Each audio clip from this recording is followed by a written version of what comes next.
California, how are you doing tonight? Welcome to California Free Radio. I'm Mike Netter, and if you're watching this, you probably know that already. This show is blasting out all over the place on social media at Netter Mike and TaxFighter7, and on LinkedIn, where there are lots of people that have jobs and money and an interest in what's happening in the state of California, and on Facebook under my real name and under our Rebuild California groups. And I'm going to talk a little bit about last week's show. And if you What missed about it, us? well, I'm going to get to you guys. These guys are so fancy. Yes, every week I'm accompanied by Scott Hi. Piotr, and I'm accompanied by Kurt English. Scott Piotr's at TaxFighter.7.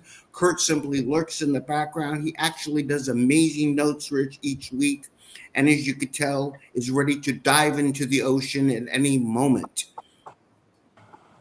When I One started of the this, last parts of California that's great, Newport Beach. well, we're going to talk about San Diego tonight. I want to roll into that. Our shows are replayed each week, not only on social media, but on our Outrage channel. And if you watched the show last week where you saw the wall of liquor behind me when I was in remote, you would have also known that we had Kevin McNamee on, who talked about the CEO Act, which is about school choice. And opening with a bit of a rant here, opening with a big rant here is this. The Democrats, the left, obviously destroying the very fabric of California. We know about the $8 a gallon gas, which they voted no this week. We'll get to later in the show. And no meant yes. Start saving up everything you can. We know Kirk can dive into that water because that's the only place he's going to get it for free. And we know about much the Democrats are doing. But one of the other huge stories this week is what is being done to the kids. And that was last week's story. And I really want to stress that because, Kurt, we talked before the show about Normandy, and the D-Day anniversary, I believe, is tomorrow. And a lot of people gave up their lives, gave up their freedom, gave up a lot to serve for the next generation. They're called the greatest generation much of the time. And we, as the next generation below the World War II folks, if you will, we have to start standing up more for our children. And our guest tonight got her start in doing that. But I think it's important to note that what is happening in California, we have to keep contained. This show flows from San Diego to Sacramento and beyond, all over. And tonight we're going to focus on San Diego a lot. But I also don't want to lose sight of the fact that we have to focus on what's happening to boys and girls in education. Scott, weigh in on this a little bit. Well, we have the same thing happening in the schools statewide, and obviously it affects San Diego too. So I'm excited to have our guest here tonight because, she got her start, so to speak, as she's a one-woman wrecking crew in San Diego politics, turning over the status quo, and she started that in the schools. And the biggest thing now is, I don't know if everybody saw this, but Harmeet Dillon, our Assistant Attorney General, wrote a letter to every school in the state of California, that basically says, look, you need to stop following the state law and stop having boys being able to participate in CIF sports pretending to be girls. They're not allowed to participate in the girls' sports. It violates the Constitution, Amendment 14, and as well as Title IX. And so now schools have a choice to make. They're either going to lose all their Title IX funding, or they're going to stop following state law, which is unconstitutional according to Harmeet, which I happen to agree with her on, although not exactly a constitutional scholar here. But yeah, I mean, even Gavin Newsom agrees that boys pretending to be girls and participating and competing against girls in girls' sports is unfair. So good to hear the feds weighing in, and hopefully they come in with a very heavy boot.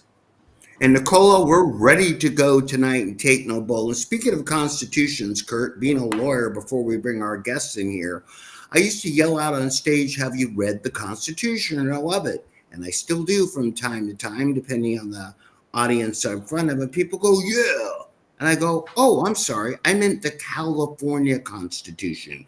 Because it seems our state legislature, and we're going to talk a lot about that tonight, hasn't, and the governor, Gavin Newsom himself, Wait a doesn't, minute.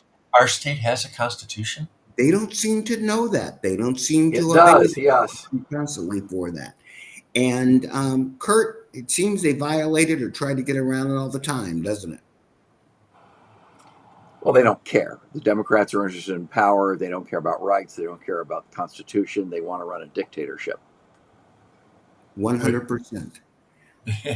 Constitution just in the way, so why bother? It is in the way. And let's talk about something. Our next guest has a special place in my heart, in my brain, and in my past, if you will, because I grew up a lot and raised my family in San Diego. And I want to start by painting the picture. Much as Los Angeles is a wonderful area, some of the time, Orange County. Well, let's not exaggerate, Mike. Let's not exaggerate. Newport Beach, California is a beautiful state. It's worth saving. But the reality is, one of the most beautiful spots in California is indeed San Diego. It's marvelous, it's wonderful, but as we know, the left can screw up almost anything, and they spend a lot of time trying to screw up California. I am very proud to introduce a great voice on X, Amy Reichert. Dan, could you bring Amy in right now? Amy, how the heck are you? Awesome. How are you guys doing? Doing great. It's hard to believe Right. when I met you, we were talking about before the show, 4 or 5 years ago now, we've been doing this fight when I was involved, or one of the main people actually, in the recall of Gavin Newsom. And you got kind of involved, not for a different reason, because you woke up because the state, in effect, said your kids can't go to school, they have to wear masks. Start the audience off by telling us your story. I'm the co-founder of Reopen San Diego, and we fought for the safe reopening of schools and businesses and churches, and we fought against the mask mandates.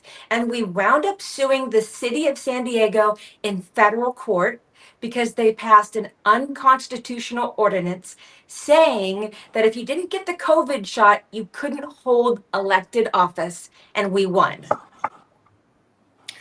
It's interesting because you did win, but the state keeps throwing stuff at us. And today, COVID's kind of over, but you're continuing to fight. And I want to pump you for 1 second for everybody out there. In my newsletter, Netter News, I say this now at the top, that we're swimming upstream against the mainstream, because in a way, we've become the media that we can trust now. And you've become a powerful voice on, I still call it Twitter, but I'm going to go with Elon because he has more money, and we'll just call it X. And you report a lot on San Diego stories that don't get reported. San Diego's kind of a media island when it comes to California, because the major LA stations don't reach down there. They don't reach back up here. Tell us about some of the latest things you've done on X, and Scott and Kurt are going to weigh in with some questions here. Well, you're absolutely right. I got so tired of shaking my fist at the TV news locally here in San Diego. I saw an opportunity and actually a vacuum. And so I started doing my own investigations. I am a state licensed private investigator in the state of California, and people started sending me whistleblower information. Well, a couple weeks ago, it was these downtown business people, and they're just desperate to get some help because what's going on there is on any given night in the gas lamp, there are hundreds of these illegal hot dog vendors, right? So they filed a lawsuit against Mayor Todd Gloria and the city of San Diego. One restaurant actually had to close its doors. It was a taco place. And I decided to go down to the gas lamp myself. And what I saw was right in front of a restaurant, like a taco shop, you'll have 5 of these illegal hot dog carts. But then I got a hold of a video and I had permission to share it. And Henry's Pub, which has been in the gas lamp for 25 years, they had their very last night. And on the very last night, and this was caught on video, and it got 23 million views. It looked like, I think the bartender possibly went outside and turned over an illegal hot dog cart. And he was yelling, "You're a scammer, you're a scammer." Well, I posted that. And what I was able to find out through court documents is they suspect that these illegal hot dog carts down in the gas lamp are actually backed by the cartels. Mm-hmm. And the people that are working these hot dog carts are actually paying off smuggler debts. And by the way, I want for everyone out there, if you didn't see, this isn't a post that Amy did 4 years ago. This is the post you just did, I think, a week ago, 2 weeks ago. Yes, something 2 weeks like that. ago. 2 weeks ago. So it's caught fire. Now, Scott, I talked to you, and Kurt, I've talked to you before. I want to kind of set the scene for everybody not familiar with San Diego. So when Amy talks the gas lamp, and we want to spend a little time in it here, when you go to downtown San Diego, where Petco, the Padres for Kurt, play, okay? That is in what's called the Gaslamp Quarter, which is up against downtown Seaport Village next to kind of the Balboa Park and the world famous San Diego Zoo. Now, about 12, 14 years ago, Amy, we talked about this, right? They opened Petco. Frankly, the Gaslamp Corner used to be really, really bad. And down actually started because one of the first things was a fabulous indoor shopping center called Horton Plaza. That was your cue, Amy. Perfect. You got it right on. Horton I've been to both, Michael, Well, you haven't been to Horton Plaza lately because you used to go to because I Horton don't want Plaza. to go now. And right, I believe the company that running it, Westminster, whatever their name is, who runs shopping malls, had decided. And by the way, I want to go on record. It wasn't my fault. We spent a lot of money down there, so the fact that they couldn't afford to keep open was not my fault. But anyway, that's a story for another day. And I will pay back those bank Fargo's watching. But anyway, well, when they shut it down on private property today, it is literally like a zombie movie. And it's surrounded. This is for everyone out there. Let me paint the picture. This is a probably 100,000 square foot mall with 3 levels, right? Escalators, used to be restaurants and everything. It has now been surrounded for approximately the last decade by basically wooden fencing, and where it has now become a pit so hideous a policeman or woman could not go in there by themselves. Amy, tell us about that, because I want to paint the visual of what's happening in San Diego. Well, there was just a San Diego grand jury report released in the past week. And what they have found and what they said in that report is downtown is spiraling.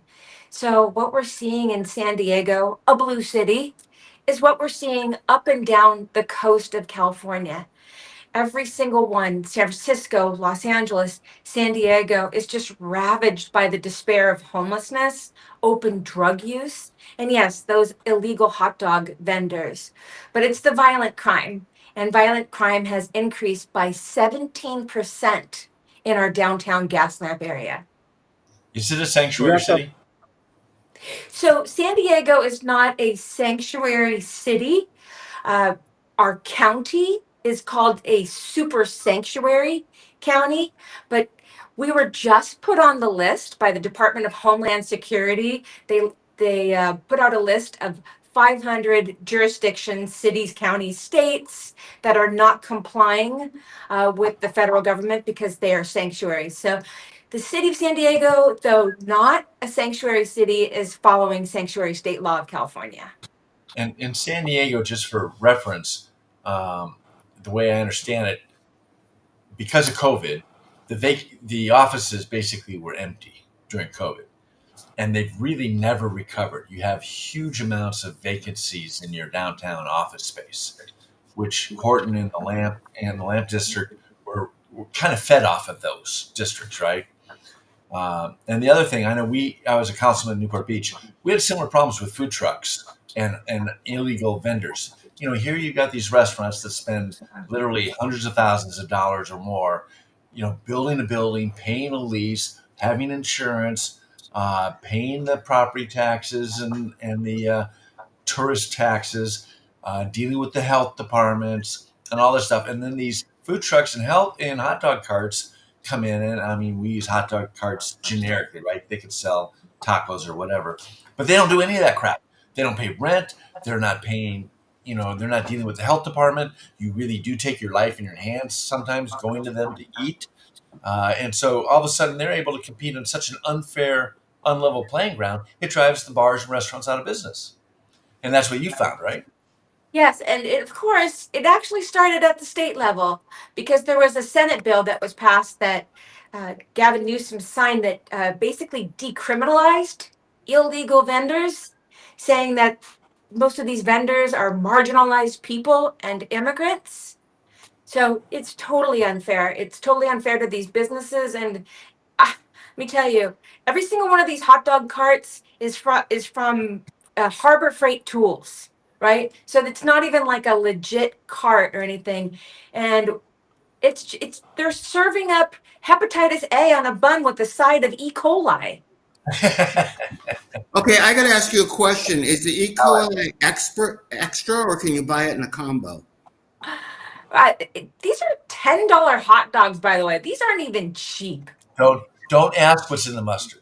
Yes, don't ask. And let's, and Kurt, by the way, is an attorney. He's about 60,000 other things because he's got more law degrees than USC has on their player roster for football.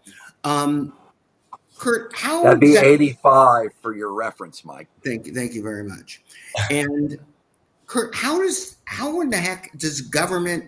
I got a double question that I'd like you to kind of trade with Emmy on. I used to be able to speak, but apparently I ate one of those hot dogs. The question is, okay, one, how is it possible that government gets away with legalizing people without permits? And the next question I have is how, or what is even an excuse that, again, I talked about this morning, that government could have in San Diego for not clearing out or allowing a big mall, which, by the way, is the source of where a lot of these people hang out downtown, live. That's where they kind of climb out like roaches, all puns intended, where the homeless come from and the street drugs come from, or in the old Horton Plaza Mall. How is this possible that the government, are they just don't want to do it, not empowered to do it, or are they legally prevented from doing it? Well, as a precursor to answering your question, Mike, as a tourist, I've been to Horton Plaza, and when the Gas Lamp District was first revitalized, and they were both really nice places. I got to tell you, the Horton Plaza Mall was very odd. You would sort of walk up a slope, and there were escalators. It was an odd shape. So it was an interesting place to go. And then the Gas Lamp had some really nice restaurants when it first became the Gas Lamp before it was destroyed. Now, the answer to your question is, if you look at the last 4 years of the Biden administration, these years of the Newsom administration in California, you can see that the Democrat Party just doesn't want to enforce laws that they don't agree with, because laws to them are optional. So you have many problems with this legally. Now, the Trump administration is going to defund these cities, counties, and states, they threaten. And I hope they do, even though for now I'm a California resident, but like many of us, I'm looking.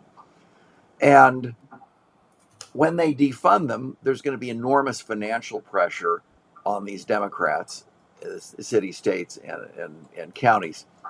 I think the people who are paying rent, who are paying insurance, who are paying for permits, who are following all the laws, have a very strong federal claim for not enforcing the law equally. One of our fundamental principles of Anglo-American law is equality before the law. But what they're saying is disadvantaged people, i.e. brown people, are oppressed. Non-disadvantaged people, meaning Jews, Christians, heterosexuals, white people, are the oppressors. So it's okay to lie, cheat, and steal if the oppressors are the victims. And it's okay not to enforce laws against the oppressed. Right, but I guess the question becomes down to, Yeah, no, I get the legal, I mean the liberal mumbo jumbo that goes with it. But Amy, it strikes me as bizarre. Even I mean, this is always about money and power, right? That you would think something, Follow the money. yeah, what would be done about that. But I want to go to a couple other situations. Let's talk about schools. Oh, And good. yeah, because that is a big one. We had, you know who Kevin McNamee is, right? He's running the CEO Act. He's a former mayor of Thousand Oaks. We're going to be promoting that, which is the new school choice, right? Because we've got to give parents the ability to take their kids out of public school. Talk about what's going down, going on down in. Apparently, I lost my ability to speak tonight in the San Diego schools, right? What's happening down there? Because you're heavily involved in that. And by the way, hold on before you answer that question. You have to. I'm going to ask you to tell us your website, and we're going to be scrolling across the screen for everybody out there because you have to engage with Amy. Don't forget San Diego, and I say that for a big chunk of California. Don't forget San Diego. Amy, tell us your website real quick. RestoreSanDiego.org. Right. It almost sounds like Rebuild California, but we're two separate groups. If you have $20, give us 10 and Amy 10. Rebuild California, we have the QR code up there, and Restore San Diego could use the other $10. And let's face it, if you have any money left, buy a quarter of a gallon gas. But tell us what's going on down in the San Diego schools right now. There is radical indoctrination of children going on throughout the state. And I've been exposing what's going on specifically in San Diego County. So, number one story comes out of Encinitas, California, where a fifth grade boy was read the book My Shadow is Pink. That book is about a little boy who wants to wear a dress. And at first, his father objects. But then the father decides to join the son and put on a dress too, and then they go to the zoo. So, first of all, the parents who had asked to opt out of this before were not given notification or consent. But it gets worse. It gets so much worse. So then the teacher had all the fifth graders go over to a kindergarten class, to their kinder buddies. This was a mentoring program that fifth graders weekly would mentor their kinder buddy.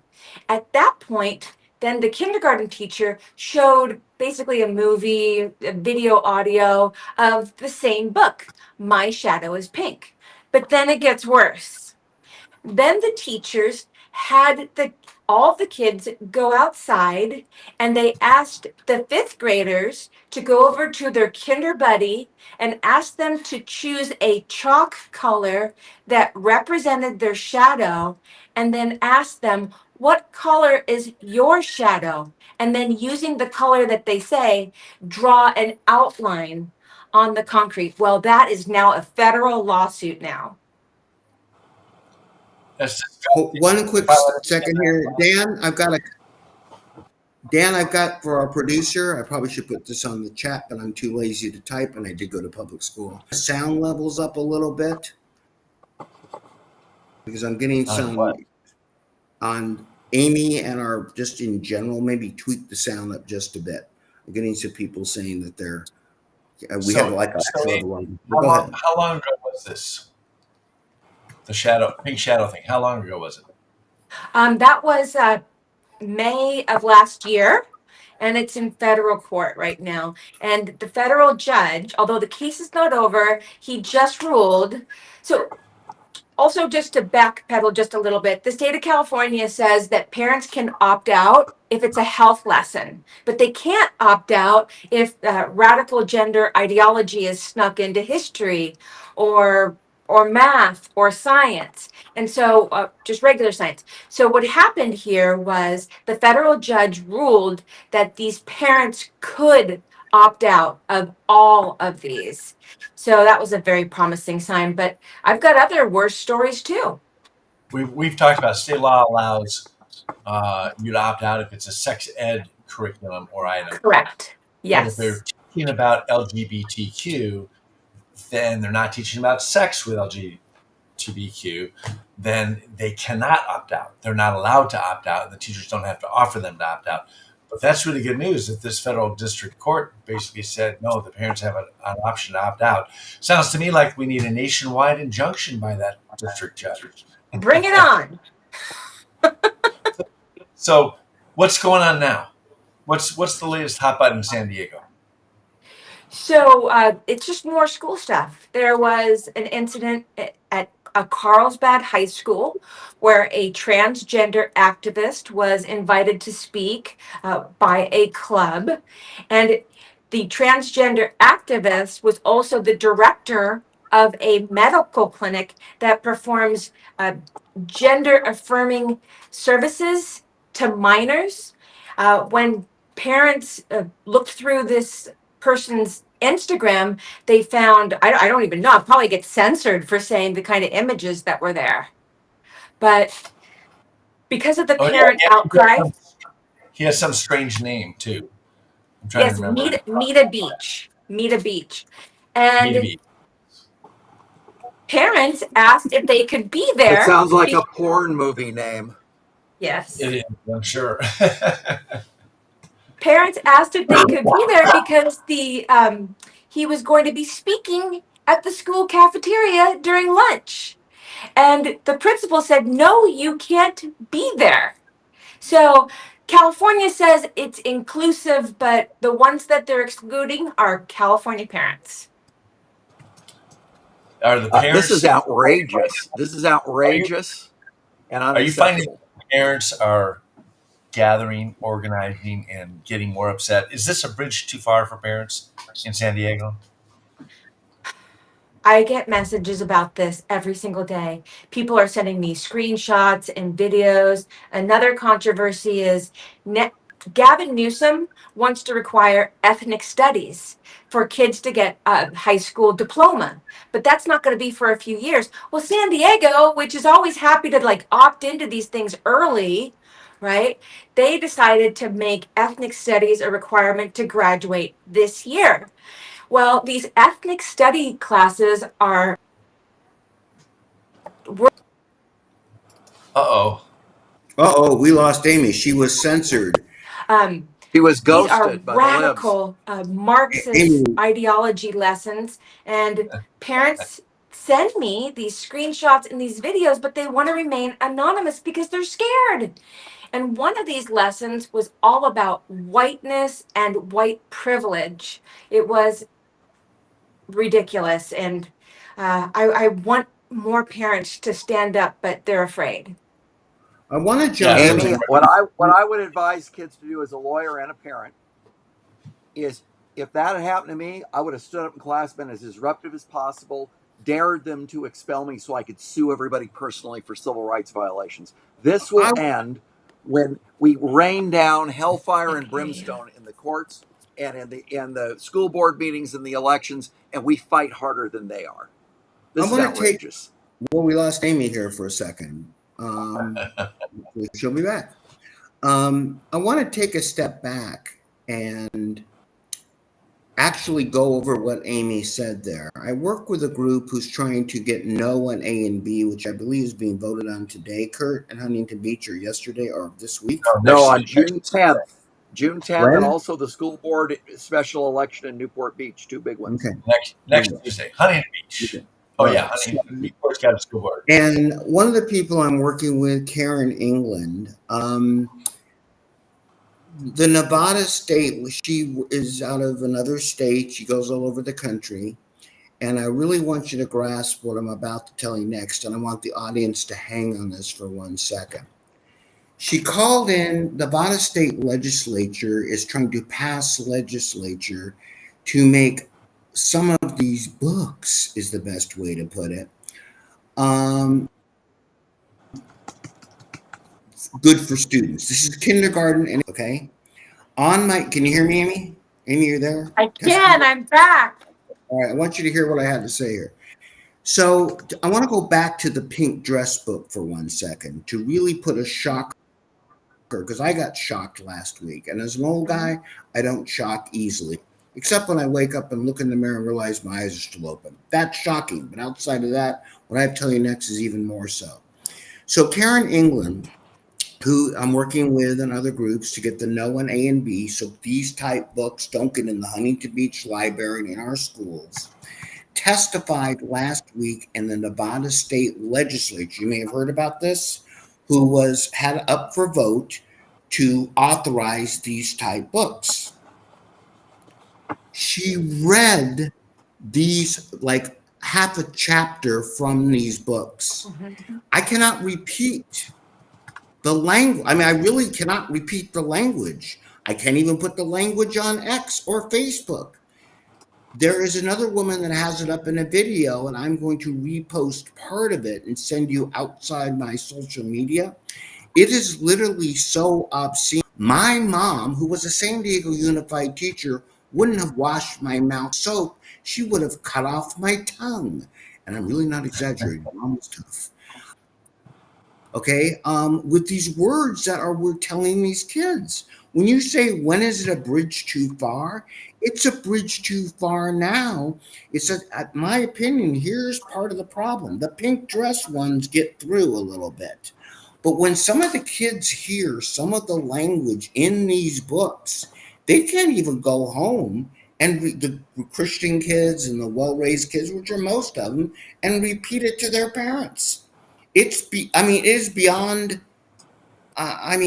literally an X-rated theater would throw you out if you said some of this stuff. I'm not exaggerating this, by the way. You're not exaggerating. I have to tell you this. I spoke with a school board member in Santa Ana. She was censored by her other board members just for saying that she went to a Islamic center and it was members of the Muslim community who are objecting to the kind of books that are in schools. And I also went back and I listened to the board meeting where she was censored, and it was parent after parent after parent. And they were reading aloud from these books, Mike. It's so wild and it's so graphic. I can't even say it here on Facebook. If I started reading some of these books right now, no one would believe me because it's so wild, but this is reality. Yeah, that's Amy, Brent. it is, because even at church last week at Beach Cities in Huntington Beach, one of the school board members in Huntington Beach read a couple of these ridiculous books that were in the public library, and it's the same kind of outrageous sexualization of children that you described. Yes. It's not. I mean, everybody knows that if you want to rope a kid into participating in incest and other malicious things, you have to desensitize them. And that's exactly what these liberals are doing with these books. They're trying to desensitize our kids to porn so that they'll think that abhorrent, abnormal sexual behavior is normal. And they ought to go to jail for this crap. Instead, they're all criminals. We're fighting at the polls to see if we can't even put them in an age-restricted, section of the library. It's ridiculous. It's actually, I hate to say I'm not a porn expert, but this is, when you read these books, we'll have to defer to Kurt on that one. It's actually beyond porn almost. But let's understand this is one of the main things that you're fighting for, right? That I want everybody to be aware of up and down the state. We need to fight for the kids. That not only, now I don't know about you, when I went to school, they had entirely high expectations of me and being able to do things like add 2 + 2, read Little White House, just minor things to begin with, like right now, operate a keyboard. But this isn't being taught in school right now. But beyond that we're aware of, that are reportable facts, they're actually, I don't care what your morals are politely, within reason, or what your religion is, they are actually tearing out the very fabric, and the media themselves doesn't really reports on it. Makes it sound like, oh my God, the conservatives are trying to censor and book ban. They're gonna have a book burning down by the beach. And the reality is, this goes beyond civility. What is actually in these books? Go ahead, Amy. I'll get too wound up and I'll say something. You're exactly right. The radical left, they'll say that we are book banners for not wanting these sexually explicit books in our children's libraries. And there's something that should be on everybody's radar right now. There is, I believe it's Senate Bill 727 or AB 27, excuse me if I don't know which one. But what it will do is it will mandate that the Trevor Project telephone number will be put on every single student ID. And they even wanted this on private school student IDs. Who is the Trevor Project? So the Trevor Project, and it does cater to LGBTQ youth specifically, but they have something called Trevor Spaces, and it's these chat rooms. And these chat rooms are for 13 to 24-year-olds. So they're mixing kids with adults. And by the way, there's no age verification. So if you're 13, you can say that you're actually 19, right? Or if you're 42, you can say that you're a 13-year-old girl. And they also have this is an international platform, and they do it all under the guise of suicide prevention. Fine. If you want to make a tool available to kids for suicide prevention, put the National Suicide Hotline on the back of the cards, not a telephone number for a radical left organization that's trying to indoctrinate our kids and introduce them to social media platforms where they can be exploited. And by the way, I want to be really clear on something. In the Netter News we put out today, don't call the emergency hotlines like 911. They don't answer. We reported that in San Diego here today too. But when they talk about things like, for everyone out there not quite familiar with this, the difference in a suicide hotline or 911 is, in theory, it doesn't work in California. See Netter News today. You call someone, they answer and respond to your crisis or emergency. For everyone out there, there's 211, there's 911, there's first, whatever. A chat room, okay, is simply an online, to Amy's point, it's not even really social media, I guess. It's kind of like just like when we see your comments up and down the side here, that anybody can go on, that you don't know who they are, and it's not meant to identify people who are in crisis. It's really more designed to put you in some kind of mantra or crisis. And so why they're putting the Trevor Project on these things, it's almost like, I know Scott Wiener is evil. The devil won't let him in when he goes downstairs. But I don't even think most of these legislatures have any idea what they're voting for. Yeah, and anytime a parent objects, they just say, well, you don't care that transgender kids are taking their own lives. I absolutely do care. Right? I But that's believe that we are why. making it That is worse. why. But that is why they're taking their lives. Because if you give sex hormones to kids, it makes them crazy, or adults. And these people are mentally ill, and they're being used as political pawns by the radical left instead of introducing morals to children. Oh my gosh, morals. And doing what's actually right for a child. We don't let children contract till they're 18. We don't let them join the army till they're 18. We don't let them buy a firearm till they're 18. Why? Because they don't have adult judgment yet. Because neurons grow through a teenager's brain well into their 20s. That's why we don't trust kids below 18 to make important adult decisions. And this is a critically important adult decision. Hey, Amy, I want to jump on to what you're doing in San Diego. I know you ran for office. You took your fun time in San Diego there as you tried to, lift the curtain a little bit, shine the light of day, and corrupt government, including the schools and being closed. Tell us about your run for office, and are you thinking of running again? No, I am never running again, and I'm making myself as completely unelectable as possible by saying what I do You don't on want to put social your media. what But office did you? I loved running for office, by the way, and I encourage anybody who's watching, please do it. So I ran in the deepest blue supervisor district in the county of San Diego.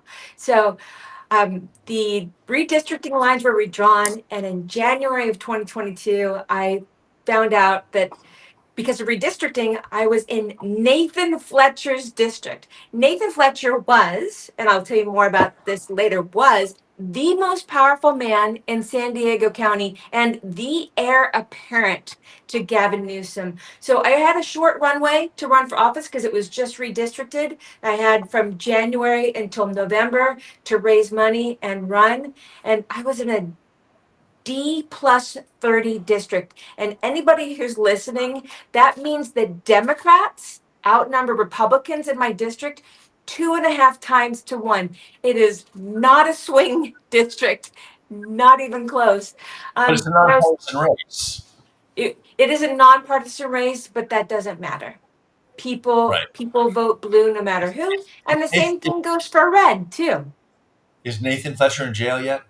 He is not in jail, but what happened was after He has a worse fate. He has to live with his wife. Go well, ahead. Ouch. I'll say it. Ouch. always knew that he was going to implode publicly and spectacularly because of the tyranny that he did to us during COVID. And sure enough, 5 months after he was reelected, he sent out a Sunday night tweet at 10 o'clock at night saying that he was struggling with PTSD and alcohol and demons of PTSD and alcohol, and he was going to get rehab. And then 2 days later, someone who works for the Metropolitan Transportation System, which that's our buses and trolleys in San Diego, filed a sexual harassment lawsuit against him, and it's still pending. And that case, I believe, is going to go to trial this summer. For everyone out there watching this, Dan, our producer, you remember Nathan Fletcher? He was a supervisor in county when Rusty Hicks called us for starting the recall. Right-wing, That's right. redneck, communist, White supremacists. of garbage. Nathan Nazis, was leading the neo-Nazis. crowd and said, yep, that's right, neo-Nazis. And we actually had 2 people in San Diego make videos of various people of diversity up and down San Diego saying, Nathan Fletcher, I am an Asian, I am this, ramming up your posterior. But to say I was happy the day Nathan imploded, well, I can't say that. I was very happy the day Nathan imploded. And for everybody out there, Nathan Fletcher's wife is Lorena Gonzalez, who is chief union boss of the California Labor Federation. correct. And for everyone out there, if you ever saw the movie Silence of the Lambs, his wife looks the main character in there, look like Mickey Mouse. She was an assembly person. She swears like a sailor. She is horrible for anybody outside of herself.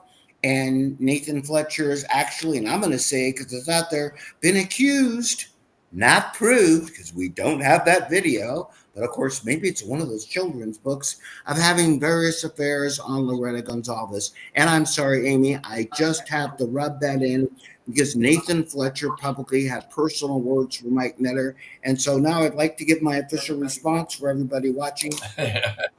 Okay. Now that I've gotten Well, through Amy that. lost against this crumb. Is who? No. Well, she lost, but in a way, go on. You know what? When I decided to run against Nathan Fletcher, one of the first things I thought of is, what if I lose? And then my second thing that I thought of is, I have nothing to lose. And what was really cool about that election, even though I didn't prevail, I still overperformed my voter registration average because my district is only 18% Republican and it's 50% Democrat. I overperformed my voter registration average by 22%. And I've been able to go And I on want- and be a voice even more so for San Diego and serve people. More importantly, I think which is very, very important to note, this race got Nathan Fletcher out of office, okay? And you may not think so, but I do. Because Amy is, if somebody else had run against who was a lay down Republican or another setup Democrat, a lot of this information may have not flushed out on Nathan Fletcher. And you may not view it that way, Amy, but I do. I've been on stage with you down in San Diego. I've seen you walk out with that sign, okay? And you basically, when you have someone really challenge and make a race of it, okay, that I think in effect put a spotlight back on Nathan Fletcher, who simply thought he was going to cruise through and things he knew about. Yeah, you called him out. Way to go. I know I got underneath his skin and Lorena's skin because she started trolling all of my social media accounts, and then she wound up calling my ex-husband to try to get dirt on me, and then sent me a private message basically taunting me that she had called him, and then she called me all kinds of names and said she was going to pray for my sons. So I know I got underneath their skin. If she's going to that length, come on. And then she resigns as an assembly person to take this other job later. So, right? That's exactly right. Yeah, she went from the pipeline Okay, and the so assembly going out to there, the union boss. Amy is kind of a heroine in my book because she got two, however it was done, you had an effect on getting two really bad people out of office. And as much as it pains me to say this, rather have Lorena Gonzalez where she's at now, at least being head of the service union, SEIU, I believe, if I have it correct, or whatever union she's in charge of, which is a big one up and down the state, than actually in public office with that bully pulpit. So at least we don't have to hear about them on the news, and I'm sure we'll hear about them one day on 2020 or something like that, because I'm sure that isn't a happy household. Scott wants to talk about something else, though, Amy, and I don't know how much you know about this, so we're going to surprise you. Scott is very obsessed with sewage. Well, not all sewage specifically, but the sewage down in Imperial Beach. And I used to live there many years ago, and I'm very familiar with the situation. Tell us what you know about it, and we all can chime in. And I hope you could stay a little longer because I know we're keeping you a bit longer than we said. I went on a tour of the Tijuana. Or Scott, did you want to talk about it, or did you want me just to go right into it? What's going on? Give us the scoop. All right. So I went down to the Tijuana River Valley, which is the river right along the U.S.-Mexico border. It's a city called Imperial Beach. And what is happening is nearly 100 million gallons a day during the highest point of raw sewage and hazardous waste were being dumped into the Tijuana River Valley, which then went into the Pacific Ocean and then would find its way as far up as Coronado, where the Hotel Del is. So I took a tour down there, and what I found out was, well, of course, it's Mexico's fault, but I found out that Gavin Newsom has had his hand in making sure that the sewage stays in the United States and not Mexico. Explain that. So there was an assembly bill that was passed. So Trump basically set aside $300 million to handle the crisis. And then when Biden took office, they undid all of that. And then the Assembly Democrats passed, and forgive me, I don't remember the exact number, but they passed one of their horrible bills. And basically what it did was it ensured that sewage would continue to be routed into the United States. And some people were speculating that they wanted to actually treat that sewage and make it drinkable. That was part of the plan. But what I saw down in the River Valley is there's all these NGOs, non-government organizations, and they get these grants for these projects, right, to create these sewage ponds. So the other thing that happened was once Biden took office and they realized they had a complete weakling at the White House, they turned off their pumps in Tijuana, and people referred to them as the Trump pumps. The Trump pumps were turned off, and instead of sewage being routed 7 miles south of the border, it was being dumped right into the Tijuana River Valley, even during the dry season. I want to So jump in for a second and paint a picture because I used to live down there, and this problem's been going Must, on for a long must time. have smelled good, right? Well, it's. Let me paint the picture. I'm gonna put. Oddly enough, I'm gonna go environmentalist for your second. Don't worry, I'll be back. So for everybody to understand San Diego, you have Gaslamp, which is being destroyed. And when you go about 20 miles down, the most southwestern city in the United States is the city of Imperial Beach. Now, let me paint this picture for you so you understand. This small town has a flat sand bottom on the ocean, so the water comes straight in, okay, on Seacoast Drive. And once a day, as the tide goes out, you can literally walk across the line. I'm getting there. And then the tides come back and you could drown. When the tide comes back and puts the water in. Here's where I'm going to go environmentalist on you. For those of us that used to live on the beach, and the Navy SEAL beach is right down from there, okay, across there is something called the slough. That slough for years was thought to be protected by the state of California. It's normally beautiful. Birds, rare birds, species in this. What did you tell me this morning, Scott? You go yesterday. You called a what? Estuary. Estuary. Thank you. It's a fancy word for it. We just call it cool looking, but I'll run with estuary. Okay. It's a So, yes. right. So actually, animals, most of us would like to see protected. Most people would like to see kids protected. Now, the problem, of course, is that because California is too busy trying to put smut in schools and not keep drug dealers out of Gaslamp, and using CEQA to keep homes from getting built, you would think the environmentalists and normal people would preserve this thing, this estuary, or whatever the heck you say that, which is there.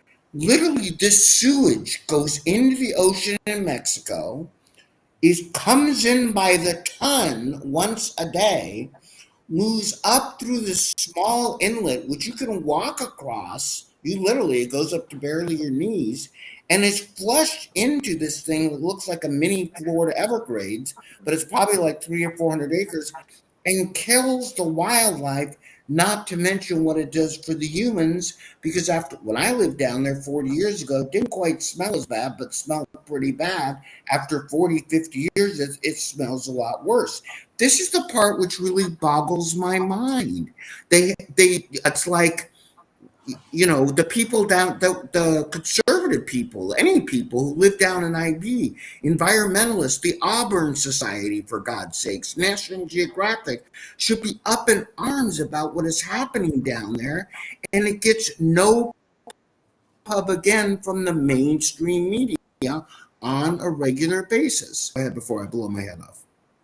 Mike, let me jump in here. I have a friend who's grown up in Coronado, member of the Coronado Yacht Club, has lived in Coronado his whole life. And so he told me that Memorial Day weekend, it's so bad down there that the Hotel del Coronado Beach was closed, and it's still closed all these days later. And he says that the Chinese are paying Mexico to dump the sewage and poison our Navy SEALs who train down there, and that this is part of the ongoing Chinese effort to poison us, like what you saw at the University of Michigan when they're trying to sneak that. I'll entertain that angle. I'll entertain it, but hold on one second. The reason I'm going on that a little bit, here's part of the problem, okay? The Chinese don't need to pay Mexico to do it. Mexico doesn't give a damn, okay? Tijuana, the city beside it, used to be a city of 1 million people. And by the way, in 40, 50 years, it's grown to something like 5, 8 million, okay? It's pure idiocy that has not just happened all of a sudden, okay? If they're paying the Chinese to keep the Mexican government stupid, I might buy that. But the reality is, okay, that is a flat bottom ocean, which is why I brought that up, Kurt. Okay, it doesn't have a reef or anything in it. We used to surf out there. It flows up the Coronado. It's just, again, the California government not cooperating with the Trump government, who's trying to solve it, the conservatives looking the other way. And it's, again, ruining beautiful coasts like the gas lamp is a beautiful place, okay? Just ruining it for no, I don't know if it's the Chinese, Kurt, or what the reasons are, but I really want to go with just pure stupidity.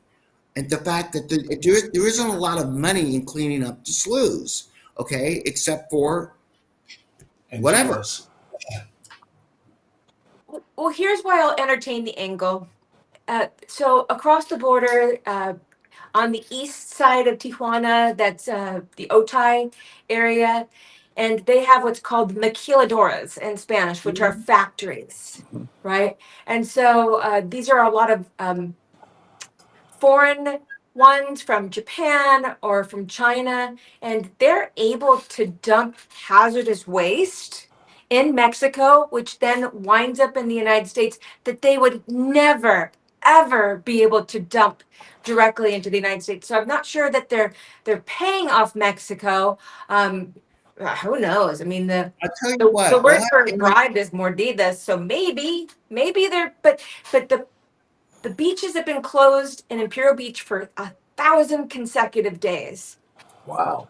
we'll go down another rabbit hole on waste because there's a whole story on California waste, as everybody's aware of.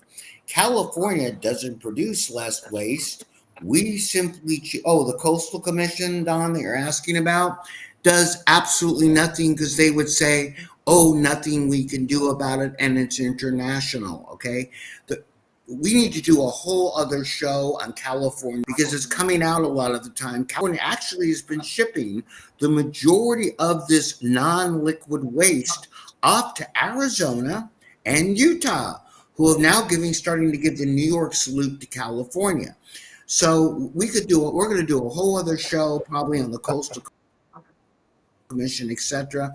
But Amy, I want to go back to the kids for 1 second, which is actually an interesting point. Let's come full circle a little bit in this conversation, okay?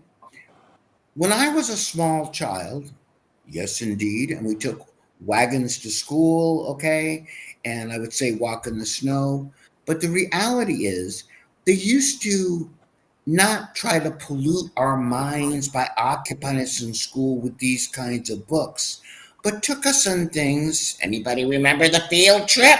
And would take us down to estuaries, okay? And take us down to beaches and show us these things, which is where many of us today grew kind of an affliction for the water and the surfing and things that go with it, right? It almost seems, again, this is the conspiracy part of the theory that really gets to me a bit. We'll go back to the generation behind us. Because hopefully, the four of us on this podcast and many of our listeners and viewers out there, I could tell by the comments I'm getting, are smart enough to know that something should be different. But the generation coming around behind us may not. They may not know that this is not the way to talk to a female or a person, or this is not proper. They may never know the sloughs and know what proper wildlife looks like. It almost seems like, again, the fabric is below. So talk about the goal of your organization here for the next few months, which you, Amy, are trying to accomplish, because that's really what we're talking about here, the fabric of the next generation. You've got what, a 14-year-old son at this point? I do a 14-year-old son, and I also have a 25-year-old college graduate son. You split them So apart. there you go. Hey, so do me a favor, when you're talking about the future of your organization, if there's another Amy in LA or San Francisco or wherever else people are listening to in California here, include in that your recommendation and how they can get involved and how they can make a change too. Great. Well, we reopened San Diego. Now we're trying to restore San Diego. So my group is restoresandiego.org, and you can go to the website and check it out. We're all about being a watchdog of politicians locally and throughout the state, holding the government accountable, and also acting against government overreach. So I just encourage anyone, if you want to get involved, really the very first step, and my first step in getting involved, is just having the courage to speak up. Don't be anonymous. I Be want to dwell loud. on that Like very important. Like Mike Netter. Be Thank loud. you. Very Be important. What I was like going to say. We started. Nobody This is can how be like we were. Mike. Yes, we started this because we started to give a damn because we had, as you put it, when is it a bridge got too far with Gavin Newsom in schools? But for many of you out there, right, don't wait until they're at your doorstep because they're just down the block Right. now. And I'm going to say something Yes. that's admiration for Amy and Scott and Kurt, and we do this because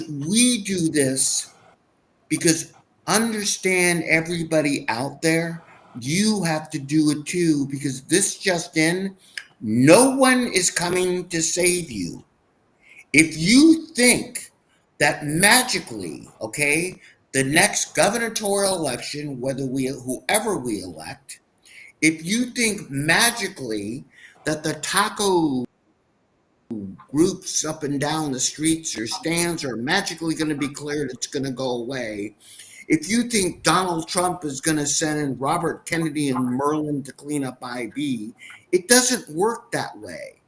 We have let too far for too long. And it has hit the point now where we are in a metaphorical, I'm quoting that so I don't get thrown off social media, a metaphor. They're down your block. Right, Amy? That's why people are leaving, and it's so sad. They're in your libraries, but talking about going somewhere, and I don't think he will. We all do, but I got news for you. And Amy, you know exactly what I'm talking about. People say, I want to move down to San Diego because LA sucks. All right. San Diego is starting to move up, shall we call it the suck index. And for everyone out there, if you let California continue to do the one good export Gavin Newsom has brought to the state, no, it's not almonds. What is it I say all the time? It's bad politicians and policies. And he asked them to Washington. We have a guy like Donald Trump stopping them now. There's going to be no state to move in pretty soon if we don't stop it, and we as individuals. And Amy, that's where I have great admiration for you, because we fight with something to lose but nothing to lose, right?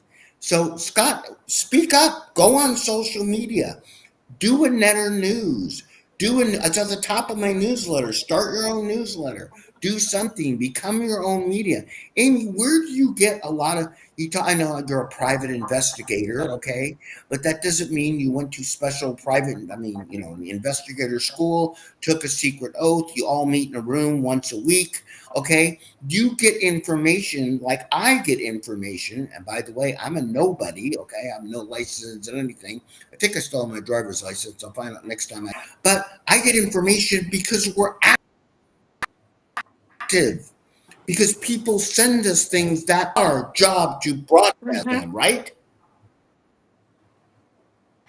Absolutely. Now I have to investigate this stuff though first because I don't want to get sued. Right. But I've got inside sources everywhere: police, fire, ICE, Customs and Border Patrol, elected officials, other reporters who feed me information and verify the information that I'm getting all the time. So Amy, we're going to keep Amy on keep going long. Amy, do you got a few more minutes? I do. Okay, cool. Scott, Kurt, here's what I want to do. We're going to go over some stories for California. Normally, we let our guests go. Jeez, I think I'm having an effect from just being near that alcohol last week at the Pineapple Hill. I had a wall of alcohol behind me because we did it in Angela's office, and apparently, it's Mr. San Diego, and you just miss it. And so Amy, I do actually. I have a lot of friends and family still down there. I played a lot of ball down there, and when I go down there to visit, sometimes you just go. You want to see how you could screw something up, really understand you can screw something up. Let's talk about some of the California stories. Kurt, bring us up a couple stories. You had great notes this week. Yeah, let's start with gasoline costs. Well, fortunately, Amy discussed a lot of them, so we can skip some of these San Diego stories. But liberals are now doxing ICE agents in Mhm. California and all over the country, meaning they are threatening their families and making death threats because they're arresting illegal aliens. So they're wearing masks. And now you have Democrat politicians whining about them wearing masks when they didn't care when rioters wore masks in 2020, Antifa and Black Lives Matter Or rioters. they still do. Yeah. And, Or and they they're wanted threatening us their to wear masks in schools, Amy, which is what got you started to begin with, right? However, we can't let Yeah. ICE wear masks so they don't get doxxed. Again, for everyone out there in San Diego, which is very spread out and not concentrated, these are little pockets of stuff happening. Everyone out there, here's a trivia answer question you may not know the answer to, but I do. San Diego covers 250 square miles. That's the city proper. The city of San Francisco, which has 750,000 people, 765, covers 49 square miles, about a third of which is Golden State Park. So San Diego City itself, with approximately 1.5 million people, is really spread out. Okay, the county has about 3 million people. That's something to understand. It's little pockets of stuff happening in the downtown. That's why it's important that what you report on, it doesn't really hit the mainstream because the mainstream media pays no attention. Kirk, give us another story. All right. Scott had a really interesting story this week about California's proposed taxes and regulations on gas appliances like furnaces, stoves, and hot water heaters. So, Scott, what's up with that? well, just like the fact the environmentalists are asleep at the switch down in the estuary on the border with Tijuana, which is kind of ironic that Biden's the one that removed all the environmental things that Trump put into place and made it a bad area. Uh, the legislature got into a lot of trouble, and the AQMD got into a lot of trouble because they proposed banning gas appliances. You weren't going to be able to have a gas stove or a gas hot water heater or a gas furnace. So they've taken a second tack. This tack, they're instead of banning them, they're going to tax them to death. So if you buy one, you have to pay taxes because you're causing carbon to go in the atmosphere due to the climate change hoax. And so you're going to have the price of the gas furnaces and hot water heaters be so high that they're going to now be competitive with the electric version. So people will start to switch to electric just because of the cost. And by the way, that's the Orange County Coastal Commission smog, expletive deleted, which we don't elect. They're picked by other officials. Now, I want to jump back to Amy 1 second, because Amy, in case you don't know, and I'm sure you do, the San Diego Board of Supervisors this week kind of voted to do the same thing, didn't they?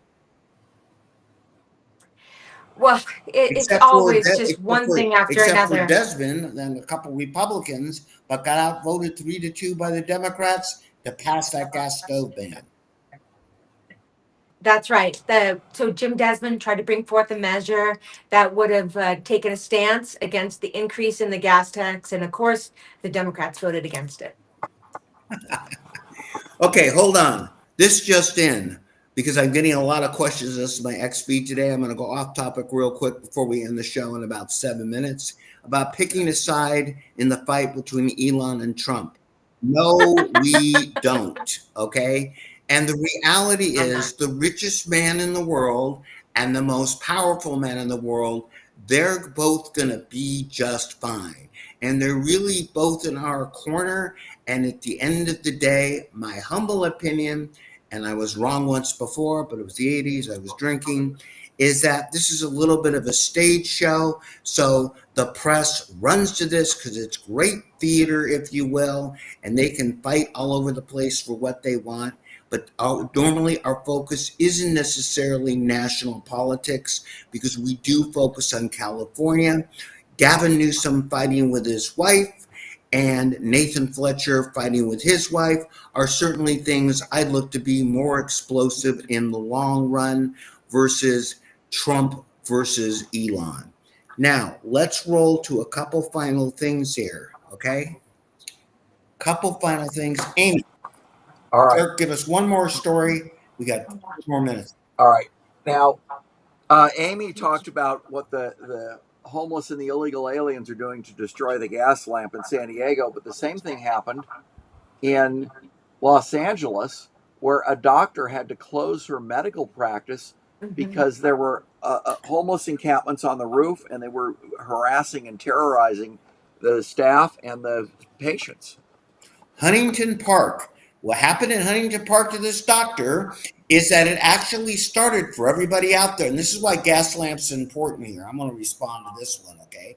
Gas lamp, the Horton Plaza story is important because it's spread out. The doctor that he's talking about in Huntington Park, there is a parking structure next to the building that the doctor is in. The top part of this parking structure was taken over by homeless people who discovered it's not that hard to get to the roof of this private building. And when they got to the roof of the private building, they discovered that the air conditioning units, amongst other things up there, could easily be taken apart and sold for parts, and there's other things that they could do. That's why stopping the spread of the unhoused, we'll just call them criminals, many homeless people are criminals, has to be done. Kirk, give us one more story and we'll roll to our last 2 minutes each. All right. Well, you know about the regulations where Newsom and the Democrats are trying to harass refineries out of business, which, as we discussed in an earlier program in May, could cause Californians to pay up to $8 a gallon for gas because we'll have to import our gas to California. So I ran against Connie Petrie Norris for assembly last November. Connie Petrie Norris is our liberal wacko assemblywoman from Costa Mesa, Irvine, Tustin. And she's chairman of the Utilities Committee. And she made a comment saying $10 gas is not part of climate change. So she even realizes that kind of pricing is going to turn the voters against them, all in the name of climate change hoax. What they say and what they do are two different things. You saw Netter News today. Flash spoiler alert. I've got a special edition of Netter News coming out tomorrow. You can find it, only at Netter News. If you want to find how to subscribe, Google it. For everyone out there, it costs as much as the show, which would be nothing, which leads me to almost the final pitch. Amy, again, how can we donate to your organization? Money you use wisely, because I see you bought that incredible plant behind you. That needs water, by the way. Restore San Diego. But you know what, though? I wanted to end on a high note. I actually have some good news from San Diego. Can I? The good news is you won't be on the air with me a little bit, but go ahead. What's the other good news? Okay, really quickly, the mayor banned beach yoga, and they were giving tickets to yoga teachers, right? And federal court just ruled yesterday that the yoga teachers can have yoga on the beach, and they can rip up all the tickets from the park rangers who were more on them than illegal smugglers who were crashing on our beaches every single day during or break. The homeless. I'm sure they just probably handed out hot food and coffee to the homeless. You can smoke fentanyl on the beach at San Diego, apparently, but you can't do beach What I yoga. really wanted to They won, you guys. They won. did, and They which should won in lead me, federal by the court. way, to a quick comedic thing here. What I really want to see now in San Diego is a group of illegal aliens storming in on a boat in the middle of the night. The Fox 5 cameras watching them jumping off that boat, and now they can go straight to do beach yoga. There is in America, I guess. Okay, I just want to see that visual. Amy, again, it's Restore California. Scott, we got about 2 minutes left. Hit me with your final point. Hey, so we talked about 65-cent gallon gas tax. We talked about $10 gas and how the Democrats were all upset about it. But when they had a chance to vote on it this week to stop the AQMD and CARB and prevent them from raising our gas taxes 65 cents a gallon this summer, they declined. So in other words, they did. They voted still no. okay for them to raise the price of gas. They vote yes when it hurts us. They vote no when it hurts us. Everyone out there, Starting, I believe it's like July 2nd, you're getting 65 cents per gallon added to your gasoline, and a lot more coming for everything that you buy, thanks to the Democrats and the Air Resources Board. Go into that. Kurt, what's your final blast here? And then that will be your final blast, and I'll go ahead and go off. Oh my God, Amy fell down. Well, let's see. I'm still here. You heard that Gavin Newsom wants to work on a policy that will take away health care from seniors that are ineligible for a low-income health care if they have assets more than $2,000. Now, in today's world, $2,000 is a lot below the poverty level. So basically, Gavin Newsom wants to take away health care from indigent U.S. citizens and give it to Correct. He illegal wants aliens. to bring back that rule to give it to illegal aliens. We are literally up against what I'm electing to be a hard stop. And for everyone out there, it's pretty obvious. We're not going to tell you about all the problems California has in one show. But fighters like Amy, Scott, Kurt, and of course myself, we will do something. Join us. Join us at Rebuild California. Throw us a few bucks. Throw a few bucks to restore California. Hey, we have the same initials. Split donation down the way. And remember, no one is coming to save you. It is up to you to save the state of California so we can save the rest of our country. Next week, indeed, this time I'll get it right, we have Josh Hoover from the State Assembly on talking about his podcast and what you're going to do, or you need to do every day. Follow Amy, follow me, follow Scott, follow, and then help lead us out of the mess that we are in, because we can do this, because it's your damn state and it's up to you to take it back. We are California Free Radio. We will continue to speak loud. God bless, good night, and we will see you next week.